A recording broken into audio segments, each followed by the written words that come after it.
Anyway, Chris McDaniel, who's up against this runoff against the incumbent, Ed Cochran, is on our Newsmaker line. How are you?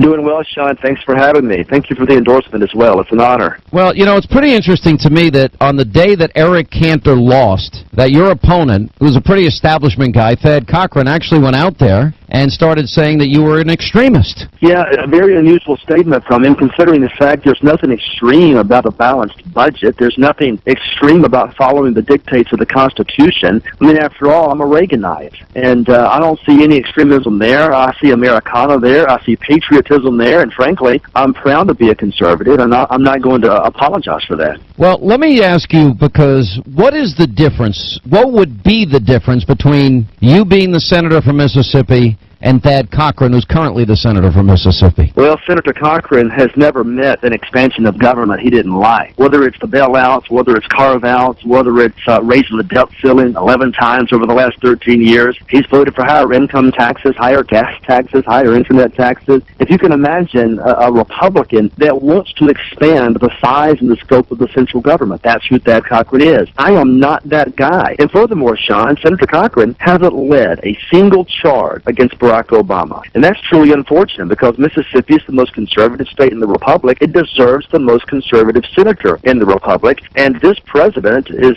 frankly the worst president we've had in our history. And it's time that someone said so, and it's time that we stood and defended conservative values against this liberal agenda. See, I'm worried if we don't have a dramatic shift, a dramatic change in the country, in our trajectory, we're headed for, we're in real trouble, but we're headed for even worse trouble. I mean, when you have 50 million Americans out of work, you have 50 million Americans, rather, in poverty and on food stamps, and the lowest labor participation rate since 1978, 17 trillion in debt, 100 trillion in unfunded liabilities.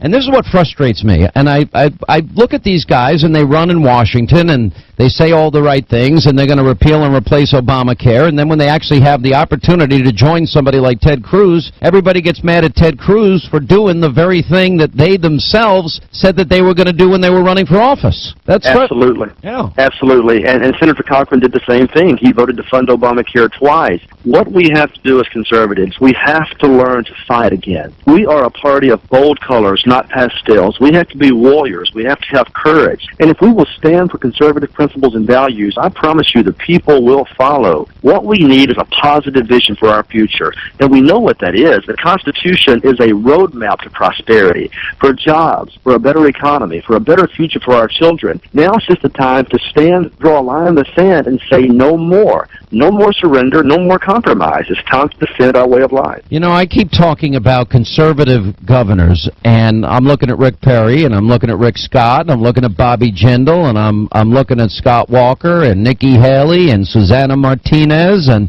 John Kasich, and a bunch of others. And by the way, not all of them are perfect, but all of them have had to put conservative principles to work, and in each and every case, to a very large extent, they've been successful for their states because conservative principles work. And I look and I watch and I observe, and I see that all of them have taken deficits and they've turned them into surpluses. All of them have significantly dropped the unemployment numbers in their state, and all of them are giving more money back to the hardworking taxpayers of their states. And then I watch the guys in Washington, and they, 4 years into Obamacare, since it's been passed, and they don't even have a consensus plan alternative for the country. That they're saying, if you elect us, we'll do this. They don't have a plan to get the country on a path towards energy independence. They don't have a plan that's going to balance the budget. I like the penny plan myself. They don't have a plan to secure our borders. Look what's happening in states like Mississippi right now, and states like Arizona and Texas. They don't have a plan for school choice. I mean, kids graduate school dumber than when they went in.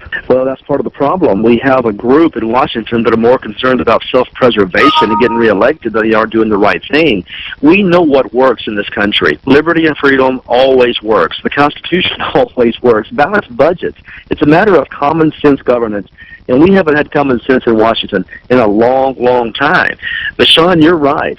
It's simple. Everything that else this country is very, very simple. It boils back down to basic fundamental principles. And if we'll get back to basic fundamental principles, we'll see success and prosperity. All right. I have the conservative Solutions 2014, and I've kind of reduced it now down to 5 things that I want the conservative movement to now stand for. And you notice I use the word conservative and not Republican. I have noticed that very prominent Republican names in your state are coming out against you, and I know that they're throwing a lot of money against you, and I know the establishment is now against you, and I assume it's going to get pretty ugly between now and June 24th when this runoff takes place. But you're right, I've never seen Thad Cochran as a guy that's leading the charge. I mean, he's bragging about how much bacon he's bringing back to the state of Mississippi, and while that might be important for Mississippi, I'm more concerned about robbing our kids' piggy banks with deficit spending, and that goes for any senator. I want Chuck Schumer. Can you imagine the senators I have?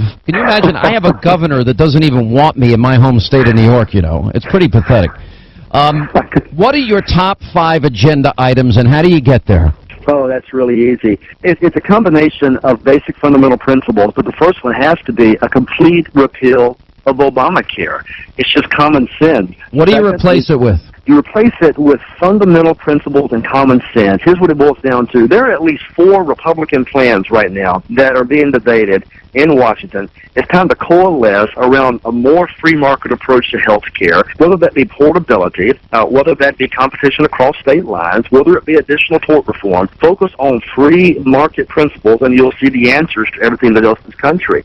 Secondly, we've got to have term limits, Sean. It's time.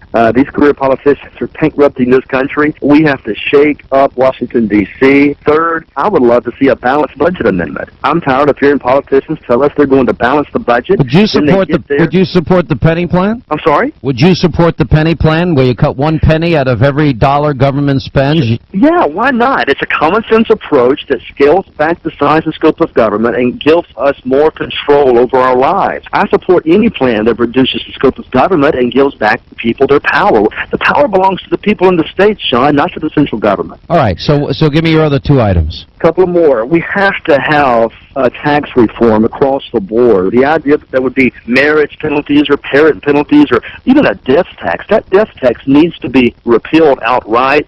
The entire income tax code is offensive. It's 3.8 million words long. It's 60,000 pages long. We have to reform the entire thing, and that includes the corporate income tax rate, which is the highest in the world. And lastly, we've got to end corporate cronyism. No more bailouts. The people of our state need stability and opportunity and predictability, and they're tired of watching these guys make these connections in Washington and get special treatment and special perks. So we want to end cronyism across the board and bring regulations under control. We are over-regulated. We are over-taxed. Hence, we are overburdened, and it's hurting productivity. Mississippi just wants its liberty back, Sean. That's all.